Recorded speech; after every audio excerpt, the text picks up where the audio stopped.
me estaba contando que de su vivienda, que siempre fue la misma ahí en ese punto. Así.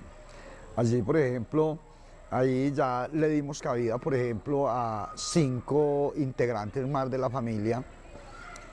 Eh, y eso fue como una especie de solución económica para ellos, porque al no tener que pagar arriendo, ya se les proporcionaba una condición de vida como más asequible. Eh, y ahorita, sí, ahí estamos y siempre con la problemática que le genera a toda una población de que es la carencia de empleo, así los ordenadores públicos digan de que tienen full una población, una ciudad, pues nosotros con muchas capacidades, porque ejemplo yo, en mi casa, en mi núcleo familiar, yo por ejemplo inicié el trabajo de artesanías. Trabajé en la playa sentado día y noche haciendo manillitas, haciendo cositas para subsistir, pero en ese entonces era mucho más fácil y habían muchos más compradores. Ahora yo fui ascendiendo dentro del gremio de las artesanías hasta que en estos momentos llegué a hacer, yo fabrico muebles, el diseño que quieran, tapizados, pintados, el acabado que deseen. Pero ¿qué pasa? Eh, La dificultad para nosotros sobrevivir es porque nosotros, con nuestra condición económica, competir, por ejemplo, con Home Center y las multinacionales que llegaron al país, eh, no somos capaces de competir. Entonces, ¿nosotros hacia dónde vamos? Nosotros vamos a un segundo plano, que de ahí es donde viene a surgir lo que es, no nos quedan alternativas como es... no nos quedan alternativas de trabajar legalmente.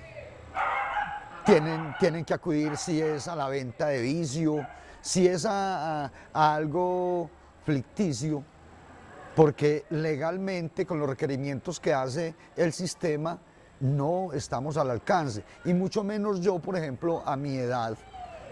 Entonces, ya, o sea, ¿qué va a hacer de nosotros? ¿Cómo vamos a sobrevivir? No se han preguntado ninguno de los llamados funcionarios públicos o generadores de calidad de vida, nunca se han preguntado de qué va a vivir estas generaciones. En el núcleo familiar mío, yo por ejemplo soy artesano, fabricador de muebles, tengo 2 hijos que son mecánicos industriales, tengo uno que trabaja todo lo relacionado con hierros, con estructuras de hierro. Bueno, él hizo cantidad de talleres para especializarse en eso, pero en este momento tenemos cantidad de empresas con unos capitales exhaustivos que no estamos al alcance de competir con ellos. Entonces, no sé cuando, por ejemplo, los ordenadores públicos dicen tenemos una condición de vida, tenemos una generación de empleo exhaustivo, todo el mundo está marchando full, pero no se están dando de cuenta porque estas encuestas las están haciendo en los lugares de estratos altos, donde todo el mundo sí tiene su capacidad intelectual o laboral. Pero no, aquí, en nuestro sector, nunca hemos visto un encuestador ni de Caracol, ni de ningún ente público para darse de cuenta qué estatus económico tiene. Y cuándo empezaron a aparecer las bandas, los crímenes, Bueno, los robos? este lugar, o sea, en estos barrios, por la infraestructura que, como usted lo puede analizar, una infraestructura que aquí no tuvimos apoyo de planeación, y como antes lo mencionaba, aquí esto fue hecho en contra de la voluntad del municipio. Entonces esto, las personas que se iban asentando construían sus lotes donde se acomodaban sin darse de cuenta si esto conformaba una cuadra, si no la conformaba. Entonces la infraestructura es totalmente difícil y eso se prestó mucho para el escondite, porque inicialmente se conformó el barrio y, como también te lo mencionaba con anterioridad, aquí venían personajes de un estrato muy bajo. inclusive indigentes del centro de la ciudad. Entonces aquí cuando llegaron ladrones. Automáticamente cuando el barrio se formó con ladrones incluidos. ¿Qué pasó? Las personas de bien que también estuvieron acá empezaron a ser víctimas de estos personajes y cada vez venían más y venían más ladrones. Entonces esto, en un inicio, el calificativo en ese entonces que le tenían a nuestro sector era el escondite de las ratas. Ya este tipo de personas pues se fueron muriendo por el consumo de droga o los fueron metiendo a la cárcel, los fueron matando. Se fue cambiando como el roce social, pero no quería decir de que se habían acabado los delincuentes en nuestra comunidad. Más o menos cuándo se empieza a acabar, en qué año, digamos, esa población de pues, que robaba, que era... Bueno, aquí tuvimos una situación pero tremendamente precaria, aproximadamente, eso fue aproximadamente en el 2008.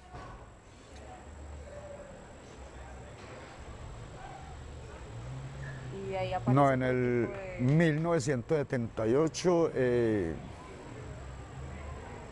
estamos en el 2013, no, eso se fue acabando como muy prematuro porque habían unas bandas pues de ladroncitos y todo exhaustivas. Pero en vista de todo eso entró un grupo llamado las milicias populares. ¿Y eso fue en qué año? Eso fue aproximadamente en el 2003 más o menos, en el 2003, y ellos entraron con el propósito de limpieza de combos delincuenciales. ¿Y más o menos cuándo apareció la primera banda, antes de las milicias? Más o menos. Pues como te digo, eso desde que empezó a construirse el barrio empezaron a ingresar integrantes de delincuentes que ingresaban de diferentes partes de la ciudad, del departamento, y como había una facilidad de esconderse, porque se conocían todos los laberintos, aquí no teníamos presencia de las autoridades para absolutamente nada. Esto fue aquí un expendio de droga exhaustivo, esa era la mayor plaza de Medellín para expender lo que era cuando salió el bazuco.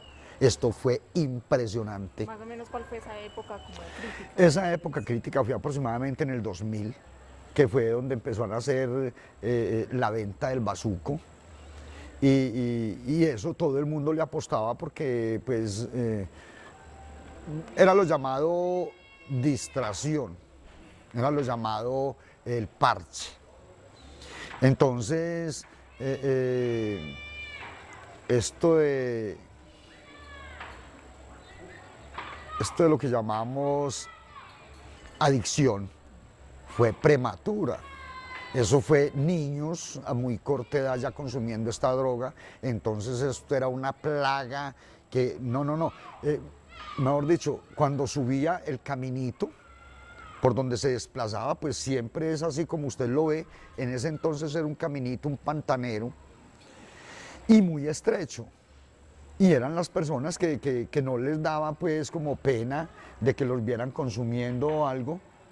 Le tocaba no pasar mucho. Entonces las personas se intimidaban al pasar cerca a este tipo de personajes, pero más sin embargo se fueron familiarizando y se volvió tan común la situación del consumo de droga que no les importaba, ya no les importaba. En vista de eso, ya entonces estos tipos, o estas personas cuando empezaron a consumir lo que era el bazuco, que fue una de las epidemias más crónicas de nuestro sector, fue donde se vio la necesidad. Entonces ellos empezaron a robar mucho, le robaban a las mamás, al vecino, al que fuera, se le metían a las casas, como las puertas eran de tablas. Entonces no era sino darle una patada, arrancaban una tabla y ya se le metían, se robaban la grabadora, el reloj, el fogón, la olla atómica, la cobija. Más o menos, ¿cuándo empezaron esos robos? Esos robos empezaron por ahí, eso fue entre el 2000 y 2002, más o menos. 2002. Sí, eso fue más o menos en esa época. Entonces ya se vio la necesidad porque aquí, por ejemplo, que llegaba la policía, se hacía una demanda, me robaron en la casa.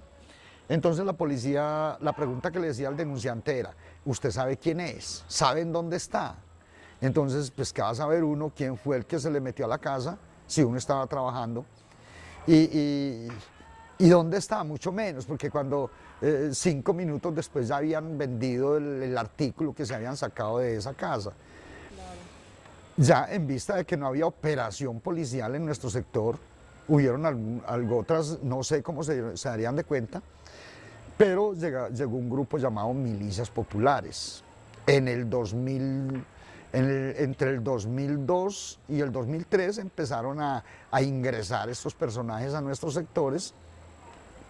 Y pues de igual manera como por el problema de infraestructura tenían mucha facilidad de hacer sus propios escondites y evadir lo que era la presencia de autoridades, el cual las autoridades no mostraban interés en ponerle orden a este tipo de, o sea, en brindarle apoyo a una sociedad, a este tipo de sociedad.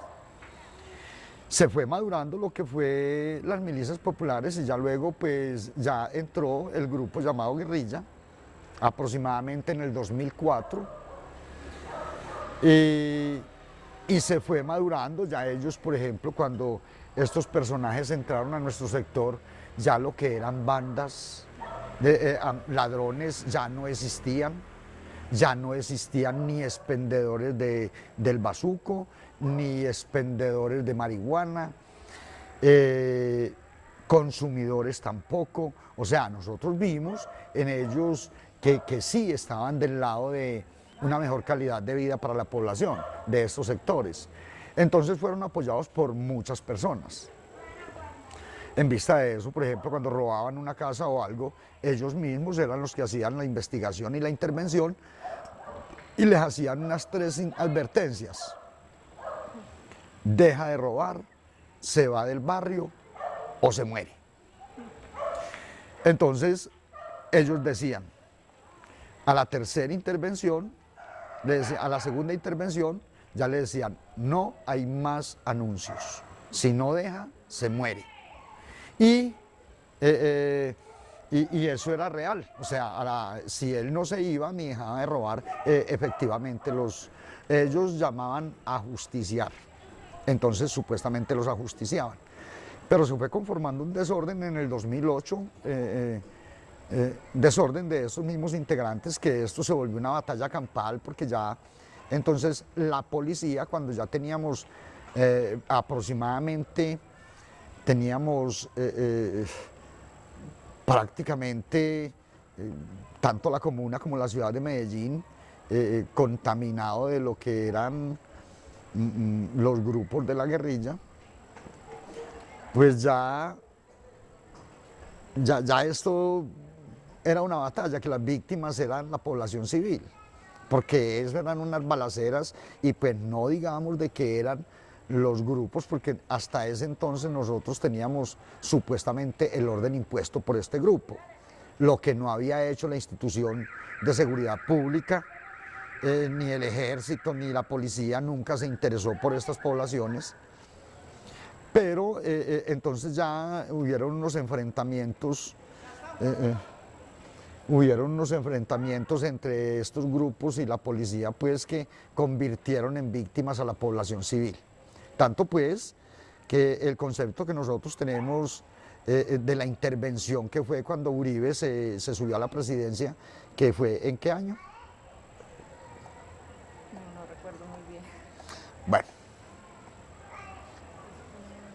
cuando Uribe se subió a la presidencia, que teníamos de alcalde a Luis Pérez Gutiérrez, automáticamente se subió Uribe.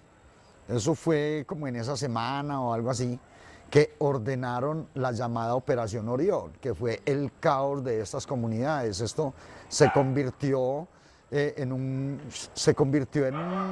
en una zona de batalla fue impresionante, nosotros no podíamos salir a trabajar, fue una matanza exhaustiva cuando dispararon ese helicóptero que fue indiscriminado, pues que eso, decir de que gracias a Uribe, no, para nosotros el concepto que tenemos de Uribe fue de que fue un criminal impresionante por esa orden de poner un helicóptero con una alta tecnología de esa magnitud a disparar sobre una población que ellos no sabían si eran delincuentes o no.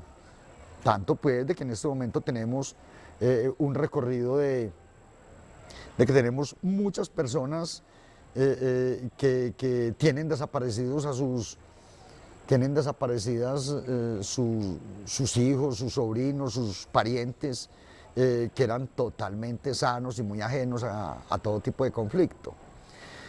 Y eso fue aplaudido por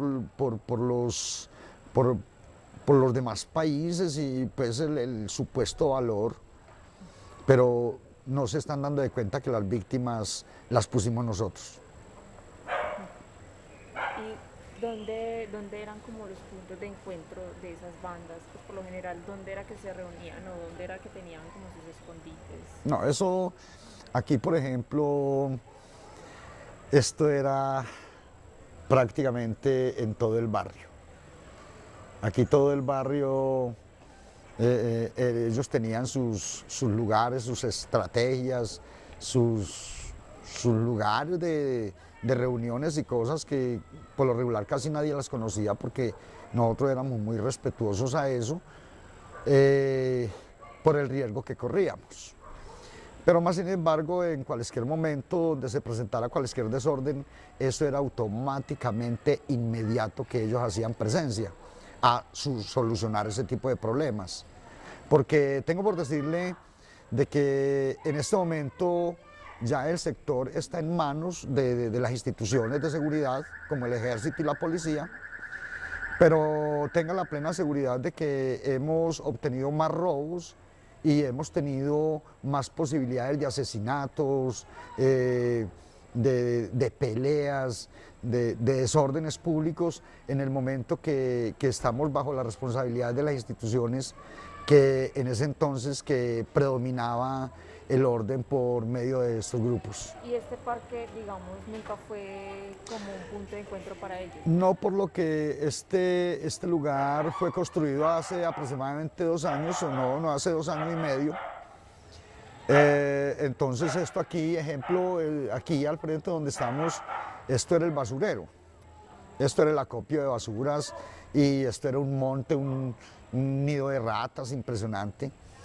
Entonces, no, ellos no tenían como un lugar explícito para reunirse, no, ellos donde fuera, ahí estaban, siempre estaban en un momento muy oportuno. ¿Y cómo es ahora el barrio?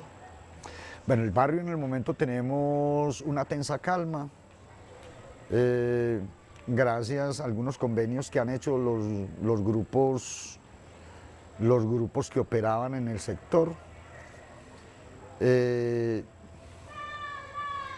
Esperamos y nosotros desde muchos campos hemos estado tratando pues de que nuestra convivencia o que la forma de vida dentro de nuestro sector continúe así, ya que vivimos en una calma, en una paz, en una tranquilidad, pero más sin embargo no dejamos de temer a tan excesiva calma que se nos presenta en el momento. No sabemos qué viene luego después de esta... Claro, sí. Y usted me dice que la accesibilidad, que la infraestructura siempre por acá ha sido complicada. ¿Cuándo empezaron a llegar, digamos, las rutas de buses? ¿En qué año más o menos? Bueno, no. Aquí rutas de buses, como decir, en servicio para nuestra comunidad exclusiva, no. Existía la ruta de bus que se llamaba San Javier La Puerta 20 de Julio, que era el servicio que en ese entonces existía porque pues hasta ese entonces existía el barrio 20 de Julio y tenía su ruta normal. Pero cuando, por ejemplo, se construyeron o empezó a existir la invasión, entonces fue fortalecida esta ruta de buses y hubieron unas guerras dentro de los propietarios de buses y todo por adquirir determinadas rutas, por el desplazamiento masivo que había, porque como ustedes no sé si ahorita lo pudo percibir, en la parte de abajo el sistema comercial es exhaustivo, esto lo persigue mucho el comercio o el capitalismo en vista de que ven tanta población asentada en este sector. Entonces para ellos es muy efectiva la inversión en nuestros sectores, inclusive ya tenemos supermercados y han pensado poner pues algunos negocios o macronegocios dentro de nuestro sector. No se les dio por la intervención de los llamados vacunas y cosas, entonces se abstuvieron. Pero ahorita que ya ven la tensa calma en nuestro sector, entonces están estudiando la posibilidad de invertir en el barrio. Y por ejemplo con la llegada del metro, de lo que fue las escaleras eléctricas, ¿eso cuánto mejoró al barrio? Eso no ha sido como un factor de mejoramiento, por lo que pues para el concepto de nosotros es en vez de haber invertido, como usted lo puede ver dentro de nuestra infraestructura, somos una comunidad muy carente de muchas cosas. Somos muchas necesidades dentro de lo que es infraestructura, alcantarillados. Bueno, había un proyecto un proyecto llamado Media Ladera, que es una continuidad que viene desde sector 1 hasta sector 3, incluyendo Eduardo Santos. Se había hecho un cómputo de 10.000 millones de pesos para esta obra, pero entonces se suspendió por falta de dichos recursos, lo cual que a la construcción de las escaleras eléctricas se le invirtió la plata inimaginable, lo cual que sí, y no da tan buen resultado, porque allí no hay un desplazamiento masivo como que tan indispensable. Eso más que todo fue elaborado para darle como una cara turística a nuestro sector y por medio de esto dejar de ser discriminados o borrar un poquitico la expresión que en este momento yo puedo tener referente a mi sector. Esto fue ejecutado en el sector número 1, Independencia número 1, pero yo pertenezco al sector Independencia número 2, el cual, como usted puede ver aquí, la mayor intervención es un pañito de agua tibia para taparnos un poquito la boca y que dejemos de decir el municipio no invierte en nuestro pueblo. Pero esto, más que ser un beneficio para nosotros, pudo haber sido, en el momento de elaboración, pudo haber sido un beneficio para los ejecutores o operadores de la obra. Y más o menos en qué años empezaron a construir, por ejemplo, el Parque de la Paz, la iglesia, los colegios? La iglesia ya estaba constituida, ya estaba construida, solo de que como hubo mayor flujo social, entonces tuvieron que incrementarla. Ya lo que fue el Parque de la Paz fue cuando se construyó esta obra en el 2010, también se entregó el Parque de la Paz, que es el ingreso a nuestro sector. Entonces esto lo organizaron como un lugar de encuentro para hacer actividades sociales. ¿Y es el único parque que hay cerca, digamos, en este sector? ¿O hay otros? Bueno, ese es el Parque de la Paz. También se construyó otro parque, pero está un poco más retirado, que es el Parque de la Pantalla de Agua, que ya queda más es como para Nariño, pero más sin embargo se nos va proporcionando también acceso a todas estas comunidades. Bueno, más o menos, ¿en qué época se empezaron? Yo veo que hay construcciones como de 3 pisos, de 4 pisos, más o menos cuando empezaron a aparecer viviendas de 2 pisos. Bueno, esto luego de cuando esto fue cambiando la cara de ser ranchitos de madera, ranchitos de cartón, todo eso, las personas que iban llegando con unos mejores recursos o con un trabajo estable, entonces sí, la opción era ir construyendo su segundo piso para el hijo que se le casaba. Se fue multiplicando la población y esto fue a partir de, por ahí del 2005 ya empezamos a ver segundos, tercer pisos por el crecimiento de las familias.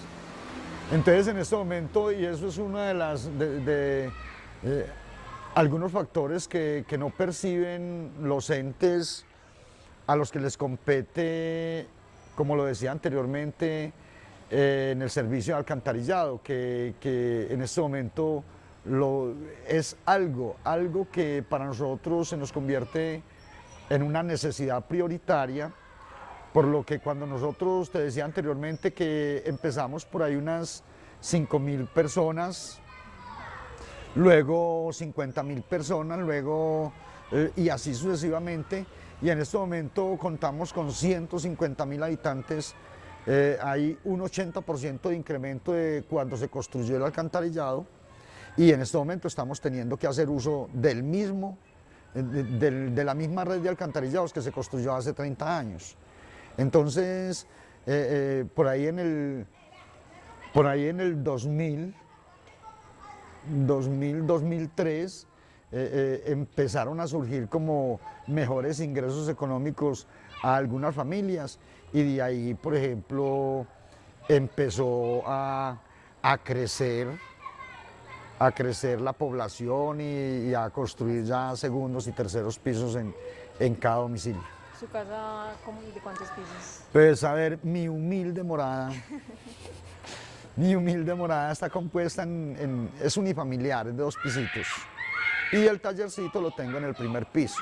Es algo muy pequeño, pero ha sido que ahí es donde tú, por ejemplo, conoces dentro de tu estatus económico que hablar de un taller en el lugar de, hablemos, la América Laureles, entonces estamos hablando de 100, 150 metros cuadrados para la conformación de un taller que te suministre los ingresos para la sobrevivencia de tu hogar.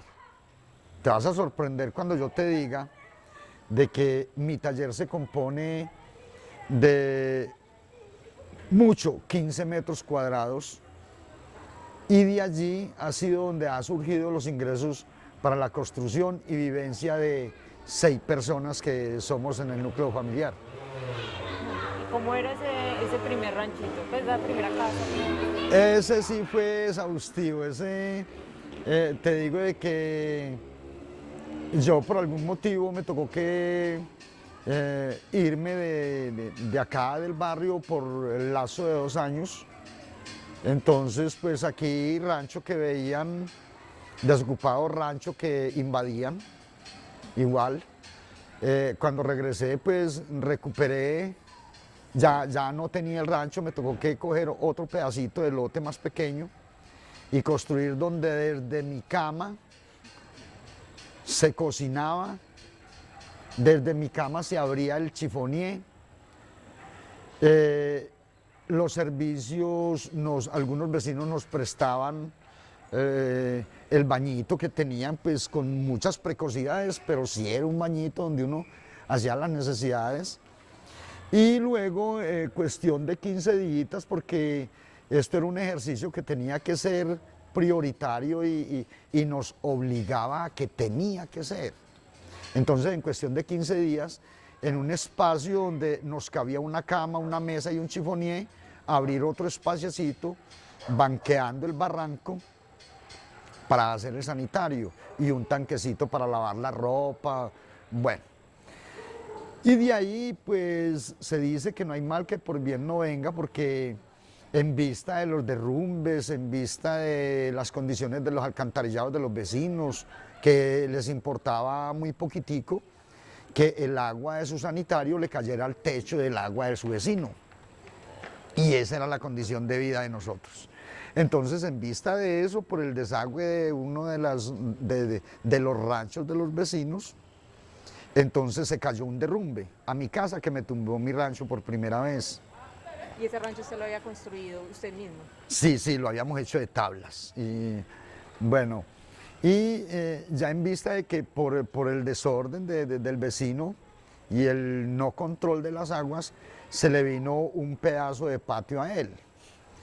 Entonces yo boté la tierra, un hermanito mío, arrancamos tipo 4 de la tarde que llegamos de trabajar y estábamos terminando, eran las 3 de la mañana y estábamos terminando de evacuar el viaje de tierra que se nos había caído. Mi familia, o sea, yo en ese entonces tenía a mi esposa y tenía 2 niños, estaban donde la mamá de ella, mientras nosotros evacuábamos pues la tierra.